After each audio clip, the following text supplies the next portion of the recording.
অনেকেই বলে থাকে যে তরিকতের মানুষেরা, সুন্নিয়তের মানুষেরা, সুন্নি ভাইরা শুধু বেশি বেশি দরুদ শরীফ পড়ে, দরুদের পক্ষে থাকে।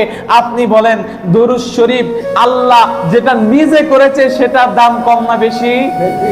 আল্লাহ নামাজ পড়ে, রোজা করে, আল্লাহ হজ করে, যাকাত দেয়, কিচ্ছু করে না। এটা কিন্তু আমাদের জন্য ফরজে আইন। আল্লাহ নামাজ পড়ে না, রোজা করে না, কিচ্ছু করে না, কিন্তু আল্লাহ একটা জিনিস করে। সেই জিনিসটা কি? আমার নবীর শানে দরুদ শরীফ পড়ে। আল্লাহকে প্রশ্ন করলাম, আল্লাহ আপনি যে নবীর শানে দরুদ শরীফটা পড়েন এটা কতক্ষণ পর্যন্ত চলবে? আমরা দুনিয়ার মানুষ যখন মারা যাব, কিয়ামত হয়ে যাবে, তখন তো নবীর শানে দরুদ শরীফ পড়ার কেউ থাকবে না। আল্লাহ বলে তোমরা কি দেখো না, ওয়া মালাইকাতাহু, আমি বলেছি আমার ফেরেশতারা দরুদ শরীফ পড়ে। দুনিয়ার মানুষ যখন মারা যাবে আমার ফেরেশতারা তো নবীর শানে দরুদ শরীফ পড়বে।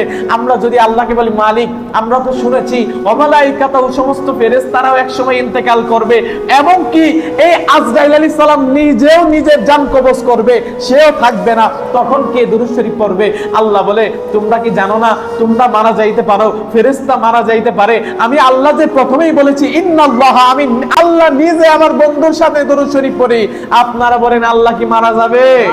জোরে বলেন আল্লাহ মারা যাবে না। অতএব নামাজের থেকেও, রোজার থেকেও, এই হজের থেকেও, যাকাতের থেকেও সব থেকে শক্তিশালী যে ইবাদত সেটা হলো আমার নবীর শানে দরুদ। বলেন সুবহানাল্লাহ।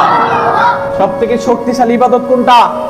নবীর শানে দরুদ, কারণ আল্লাহ নিজে এটা করে। অতএব আমাদের করার দরকার আছে না নাই?